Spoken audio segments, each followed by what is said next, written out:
Caitlin Clark has been on a remarkable streak of performances, showcasing not just record-breaking plays, but also proving her critics wrong. Her recent success has been a joy to watch, especially as she has silenced her detractors one by one. We've seen players like Diana Taurasi acknowledge Caitlin's brilliance, while Cheryl Swoots has recently appeared out of touch for dismissing Caitlin's achievements. Now, Molly Qerim has also been forced to retract her critical comments about Caitlin. The controversy began when Caitlin was notably excluded from the USA Olympic team roster. Coach Reeves stated that the decision was contentious, citing concerns over experience and standard procedure. Caitlin was absent from training camp due to her commitment to March Madness and had a rocky start to the WNBA season. Historically, rookies rarely make the Olympic team, even if they attend all pre-selection events. Caitlin's exclusion puzzled many, as the Dream Team famously used the Olympics to elevate basketball on a global scale, and it was widely believed that leaving Caitlin out was a mistake. Coach Reeve admitted that Caitlin's presence would have been beneficial for the WNBA, yet the decision to exclude her seemed like a poor business move. Qerim, who supported Coach Reeve's decision, even argued that adding Caitlin to the team would hurt the game. As Caitlin continues to excel and prove her critics wrong, it's evident that supporting her might be the smarter choice, or you might end up like Molly Qerim. I could actually argue that it hurts the game more if they had given her a roster spot over someone more deserving. So go ahead and argue it.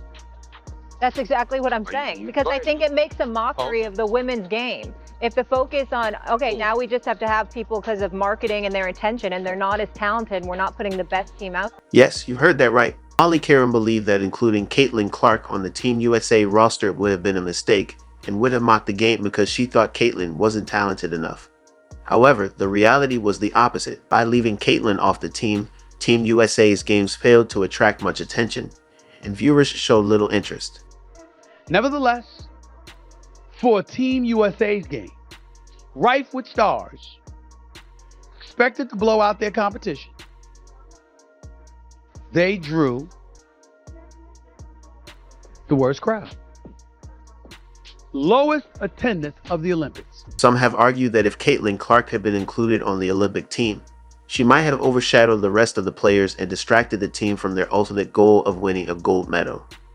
While this argument might sound a bit far-fetched, some people genuinely believe it. However, in reality, not including Caitlin seems to have backfired even more. Her absence led to a lack of excitement and engagement around Team USA's games, proving that leaving her off the roster was a misstep. Competition, it's about competition, it's about competition, right? How does it feel, Team USA, to have 6 games, 4 of them drew over 20,000? And the one that didn't still drew 2,000 more than you. Surely, sharing the limelight is better than having no spotlight at all. That's exactly what's happening with Team USA. The reality is that no one expected the women's squad to lose in the Olympics. Their level of competition is simply not up to par. Including a dynamic player like Caitlin Clark could have been the perfect way to showcase the game and generate excitement. Moreover, Caitlin is not a ball hog, which counters another critique from Molly Qerim. The claim that Caitlin wasn't talented enough for the team is simply absurd. By that point, she had already broken several WNBA records and has since had one of the greatest rookie seasons in WNBA history. Turned it around. They've won 7 of their 8 since. They clinched a playoff berth for the first time since 2016, which, by the way, was the last year of Hall of Famer and franchise icon Tamika Catchings' career. So Caitlin, she continues to make history. She's the first rookie to win WNBA Player of the Month since the award's inception.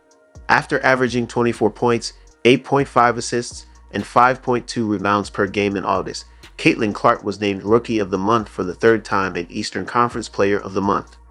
With this achievement, she became the first rookie in WNBA history to win the Player of the Month award.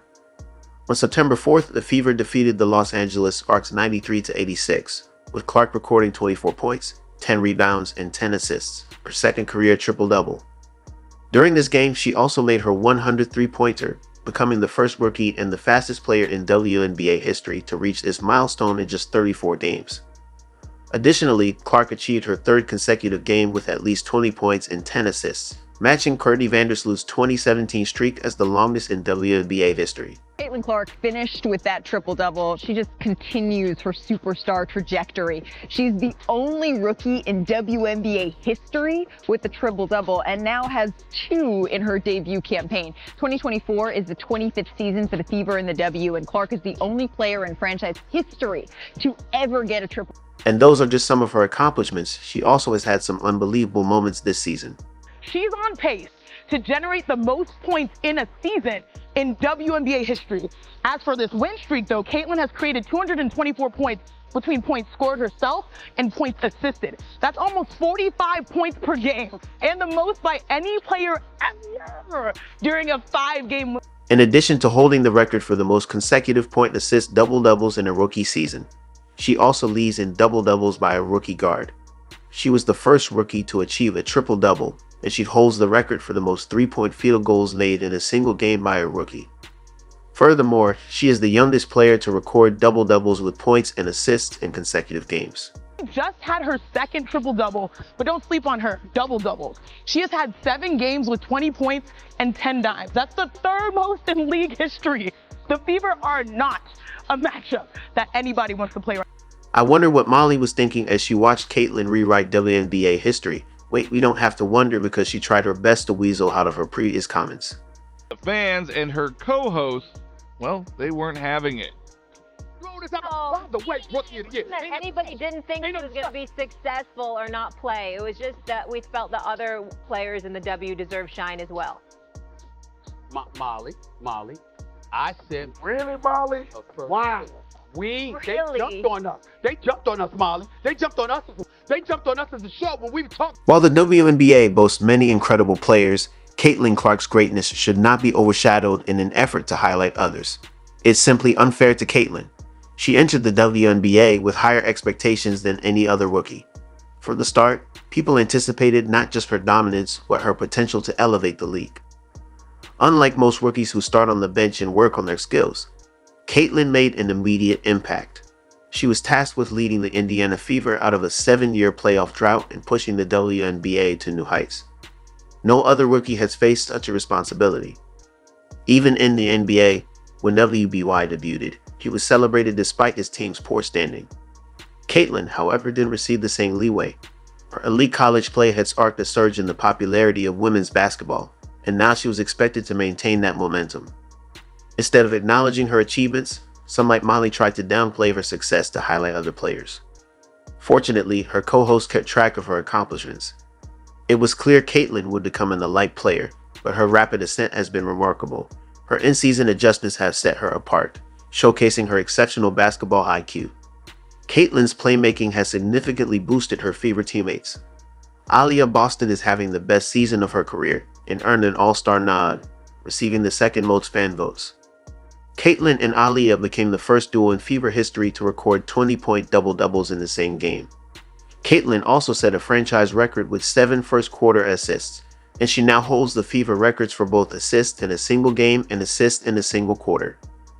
Additionally, Caitlin's teammate Kelsey Mitchell also made the All-Star team. Having Caitlin on the roster has made it easier for her teammates as they can rely on her precise passes and even some remarkable bounce passes to create opportunities.